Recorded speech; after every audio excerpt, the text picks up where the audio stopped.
사무엘기 상권 8장.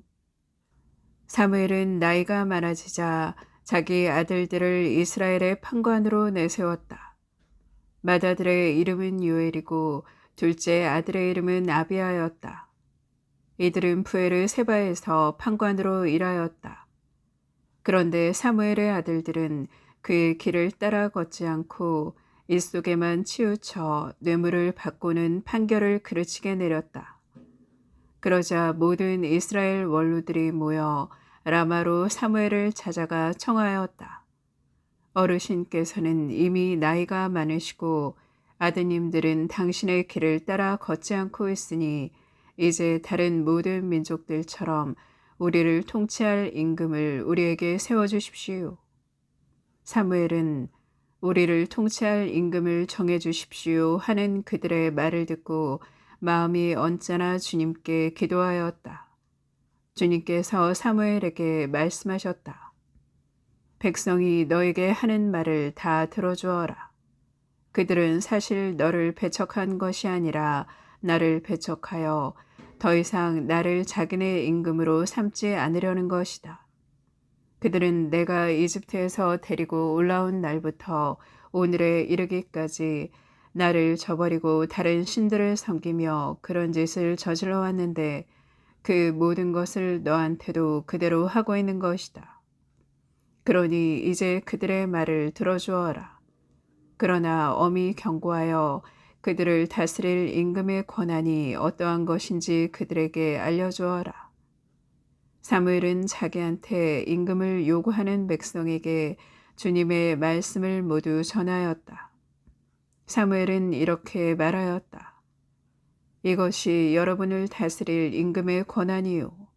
그는 여러분의 아들들을 데려다가 자기 병거와 말 다루는 일을 시키고 병거 앞에서 달리게 할 것이요.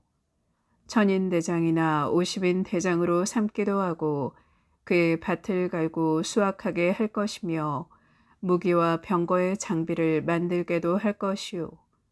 또한 그는 여러분의 딸들을 데려다가 향 제조사와 요리사와 제빵 기술자로 삼을 것이요. 그는 여러분의 가장 좋은 밭과 포도원과 올리브 밭을 빼앗아 자기 신하들에게 주고 여러분의 곡식과 포도밭에서도 11조를 거두어 자기 내시들과 신하들에게 줄 것이요.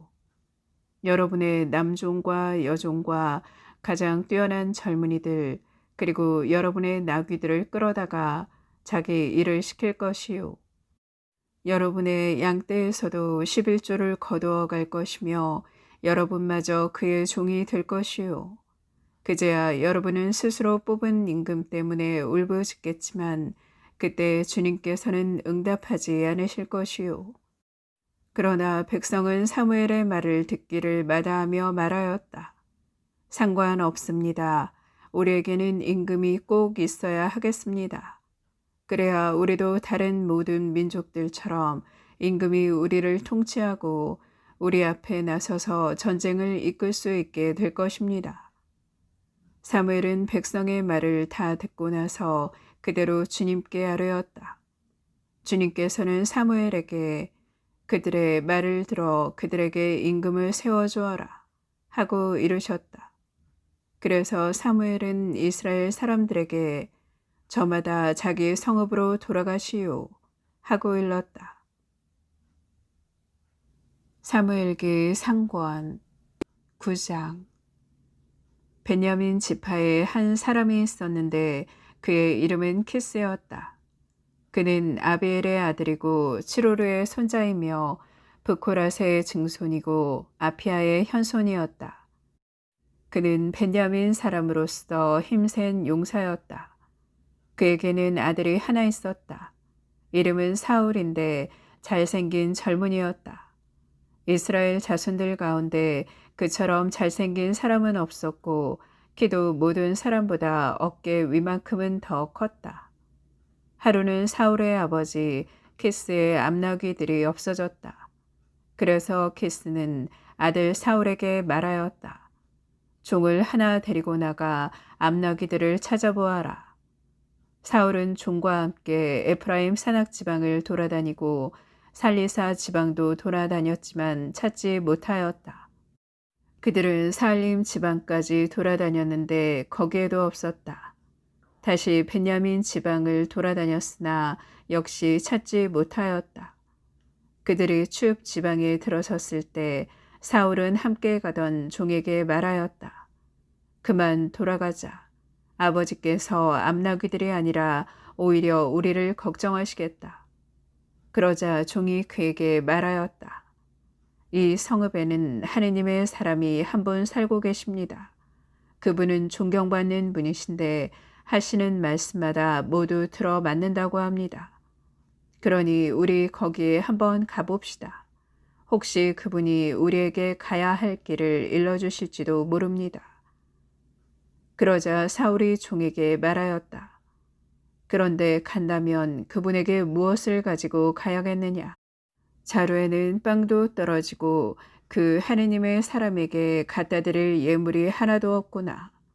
우리에게 뭐 남은 것이 없느냐? 종이 다시 사울에게 대답하였다. 여기 저에게 은 4분의 1 세켈이 있습니다. 이것을 하느님의 사람에게 드리면 그분이 우리에게 갈 길을 일러주실 것입니다. 옛날 이스라엘에서 하느님께 문의하러 가는 사람은 선견자에게 가보자고 하였다.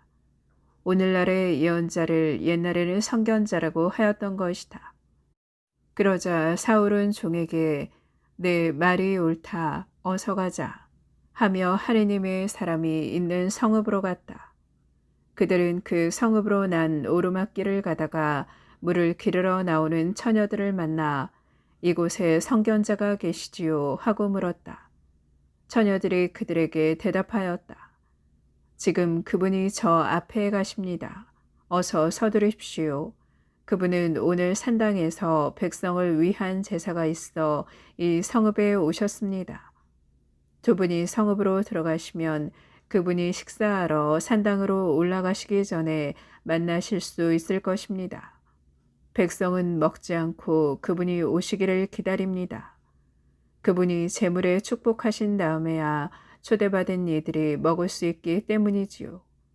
지금 올라가시면 곧 그분을 만나실 것입니다. 그들은 성읍으로 올라갔다. 성읍 안으로 막 들어서려는데 마침 사무엘이 산당으로 올라가려고 나오다가 그들과 마주쳤다. 사울이 오기 하루 전에 주님께서는 사무엘의 귀를 열어주시며 말씀하셨다.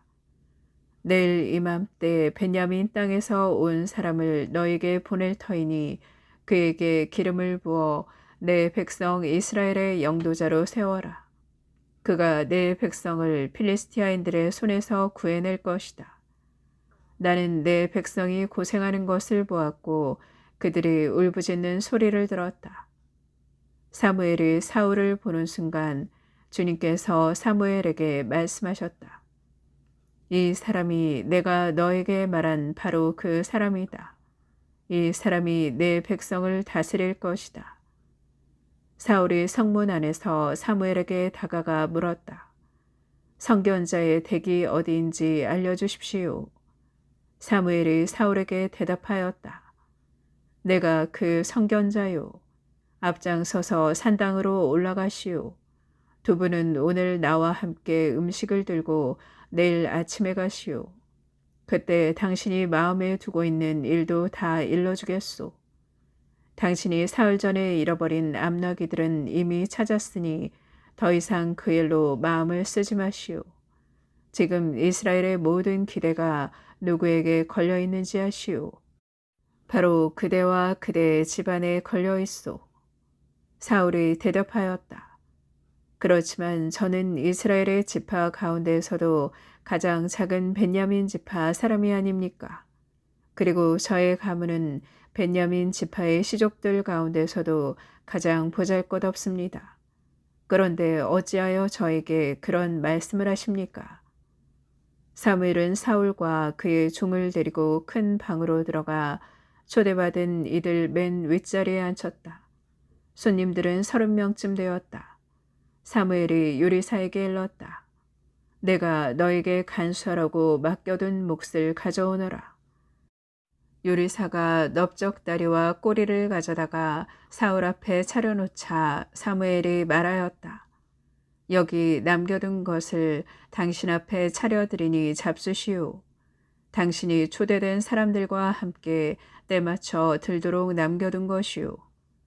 이렇게 그날 사울은 사무엘과 함께 음식을 먹었다. 그들이 산당에서 성읍으로 내려온 다음 사무엘은 사울과 함께 옥상에서 이야기를 나누었다.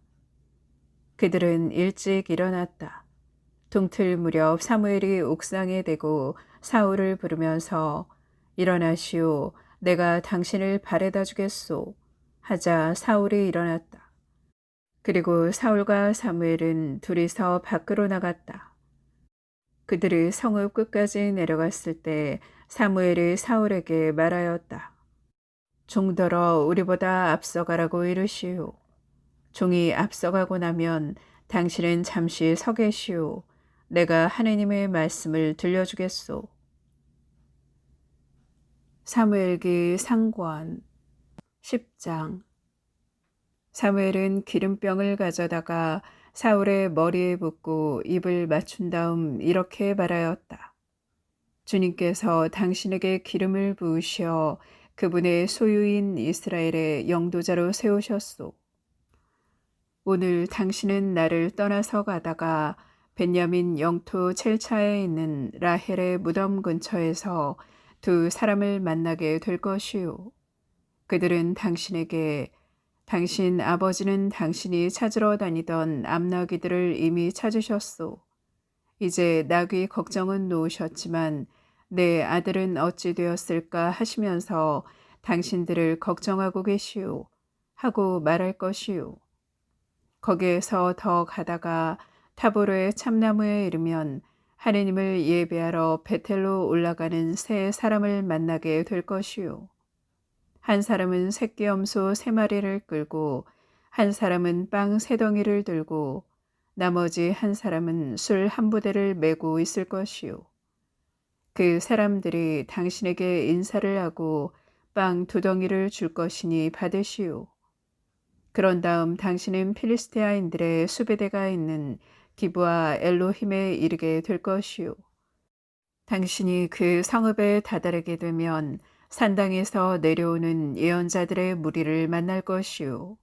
사람들이 그들을 앞서가며 수금을 뜯고 손복을 치고 피리를 불고 비파를 타는 가운데 예언자들은 황홀경에 빠져 예언하고 있을 것이요. 그때 주님의 영이 당신에게 들이닥쳐 당신도 그들과 함께 황홀경에 빠져 예언하면서 딴 사람으로 바뀔 것이요.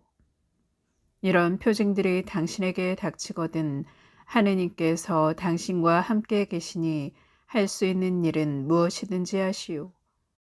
당신은 나보다 앞서 길갈로 내려가시오. 나도 뒤따라 당신 있는 곳으로 내려가서 번제물을 바치고 친교제물을 드리겠소. 내가 당신에게 갈 때까지 이래 동안 기다리시오.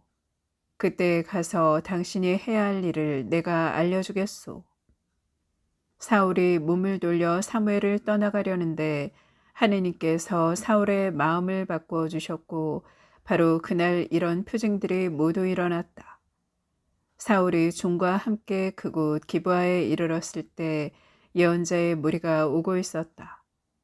그러자 하느님의 영이 사울에게 들이닥쳐 그도 그들 가운데에서 황홀경에 빠져 예언하였다. 사울을 전부터 아는 사람들은 모두 그가 예언자들과 함께 황홀경에 빠져 예언하는 것을 보고 키스의 아들에게 무슨 일이 일어났지? 사울도 예언자들 가운데 하나인가? 하고 서로 말하였다. 거기에 있던 사람 하나가 이들의 아버지가 도대체 누구지? 하고 물었다. 그리하여 사울도 예언자들 가운데 하나인가? 라는 속담이 생겨났다. 예언이 끝나자 사울은 산당으로 갔다. 사울의 삼촌이 사울과 그 종에게 어디에 갔었느냐? 하고 묻자 사울이 대답하였다. 암나귀들을 찾아 나섰지만 찾을 수가 없어서 사무엘께 갔었습니다. 사울의 삼촌이 다시 물었다. 사무엘께서 너에게 무슨 말씀을 하시더냐? 어서 말해보아라. 사울이 삼촌에게 그분께서는 암나귀들을 찾았다고 일러주시더군요. 하고 대답하였다. 그러나 그는 사무엘이 왕권과 관련하여 말한 것에 대해서는 아무 말도 하지 않았다. 사무엘이 백성을 미츠파로 불러 주님 앞에 모아놓고서 이스라엘 자손들에게 말하였다. 주 이스라엘의 하느님께서 이렇게 말씀하셨소. 나는 이스라엘을 이집트에서 데리고 올라왔다. 내가 이집트인들의 손에서 그리고 너희를 억누르던 모든 나라의 손에서 너희를 빼내었다.